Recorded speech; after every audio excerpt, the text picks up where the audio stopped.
Unfortunately, last night the wrestling world were once again hit with some heartbreaking news as it was revealed that WWE superstar Bray Wyatt had passed away at the age of 36. Wyatt was one of the most unique wrestlers we've seen in recent times, if not ever, and he was a true innovator and storyteller and somebody that took character work to another level. The best word I can think of to describe him is a disruptor, not somebody that gets it right every time, but he wasn't afraid to consistently push the boundaries in order for the business to grow and continue to evolve. A vital piece of the pro wrestling puzzle that will almost be impossible to replace. Real name Wyndham Rotunda, Bray was the grandson of wrestling legend Black Jack Mulligan, the son of Mike Rotunda aka IRS, and the nephew of Kendall and Barry Windham. That isn't where the wrestling family tree ends, however, as he is of course the brother of Bo Dallas, albeit a relationship that was never officially acknowledged on screen. At the time of his passing, Wyatt was engaged to marry former WWE announcer JoJo Offerman, whom he had 2 children with, Nash and Hyrie, as well as 2 kids from a previous marriage with his then wife Amanda, Kendall and Caden. Whilst his fans are feeling a great sense of pain right now, his babies are the most important people in this situation, and WWE are currently taking steps to ensure that the proceeds of any Bray Wyatt merchandise sold on WWE shop goes directly to JoJo and the family. As a performer, the impact Wyatt's words had on his fans is what made him stand out among a generation, and whilst playing the role of a cult leader on television, the cult of Wyndham would stretch far beyond a television character. He was loved by a devoted fan base that followed his every move and analysed his every word, with many even citing him for saving their lives, and that's no exaggeration. He wasn't just a wrestler, but he was a poet. Now let's break down what we know so far about his passing before we take a look at a couple of highlights from his body of work in the industry. The news would first reach fans via a tweet from WWE Chief Content Officer Paul Levesque, who would say,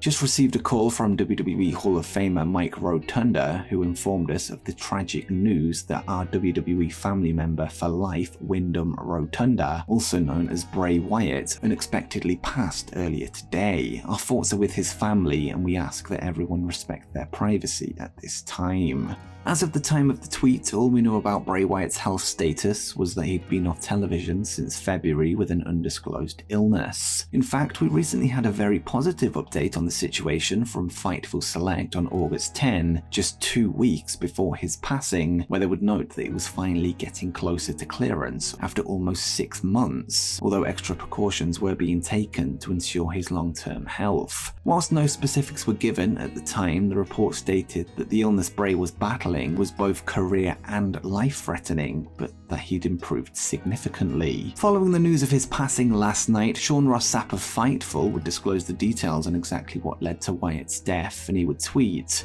"I was given permission to reveal that earlier this year, Wyndham Rotunda, Bray Wyatt, got COVID that exacerbated heart issues. There was a lot of positive progress towards a return and his recovery. Unfortunately today, he suffered a heart attack and passed away. I encourage those reading to respect the family's privacy if at all possible, but his loved ones wanted some details clarified."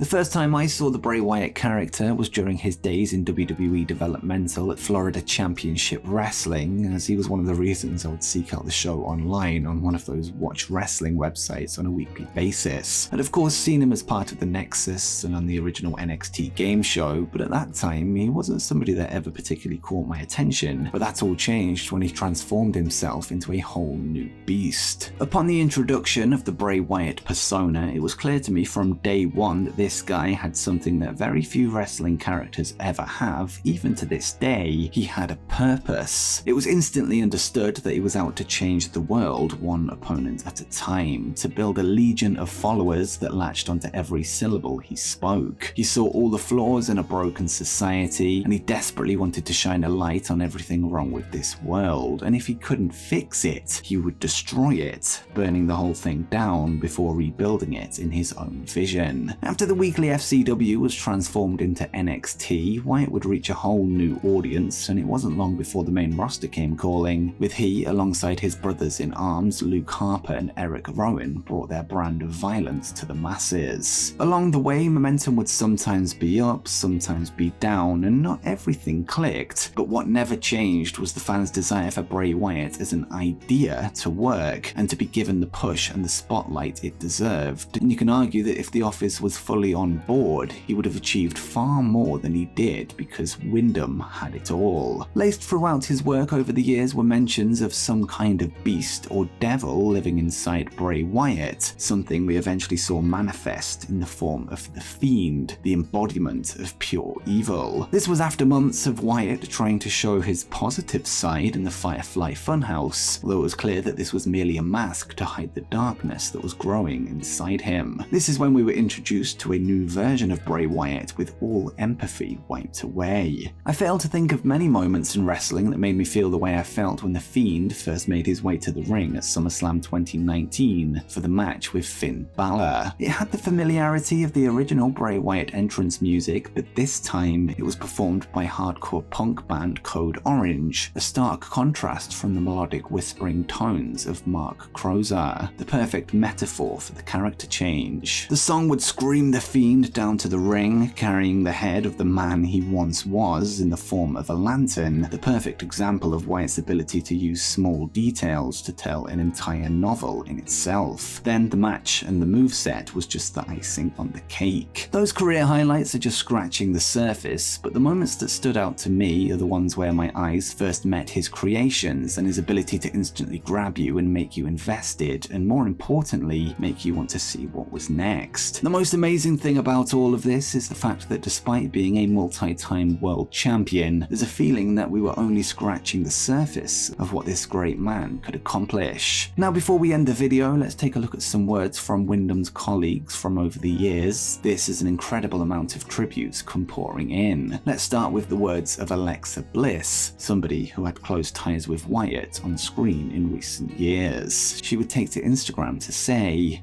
"I'm just in shock, extremely heartbroken and at a loss for words. What I can say is what an amazing human being Wyndham is, an amazing and kind friend, one of the most creative minds to ever walk this earth. Wyndham, you've brought so much joy and happiness to everyone around you. It's going to take me some time to really process this. Sending my love to the Rotunda family, Jojo and their babies. We love you, Wyndham." Another name that Bray had been aligned with on screen is Braun Strowman, a former member of the Wyatt family, and he would post a statement on Instagram that reads, "8 years ago today, I joined you as your black sheep. If I knew only 8 short years later, I would have to say goodbye. I sure as hell wouldn't have taken so much for granted. You were my best friend, my mentor, my big little brother, my brother of destruction. You were there for all my highs and my lows as I was for yours. You taught me so many things in the business that we shared and loved, and you taught me so much in life. You truly made me a better person. I was so honored the day I found out you were having Nash Boy and you asked me to be his godfather. Wyndham, you were one of a kind with a great mind and even better soul. The world lost such an amazing man. My heart is with the Rotunda family, Jojo, and all the babies. No, I love you all so much. I'll see you down the road, my friend. Slap Brody on the ass for me when you see him. I know this isn't bye forever."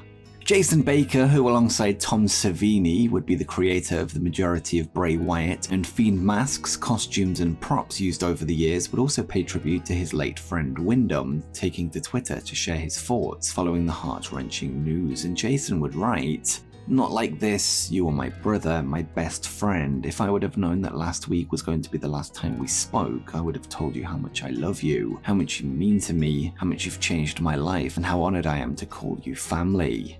Hardcore legend Mick Foley, whom Wyndham borrowed the mandible claw from for his Fiend finishing move, would also post a tribute to social media which read, "RIP Bray Wyatt, this is awful news, just terribly sad for his family, friends and fans. I thought so highly of Bray Wyatt and was so flattered when he started using the mandible claw for his finisher. He was a true visionary, one of the most compelling presences that wrestling has ever seen."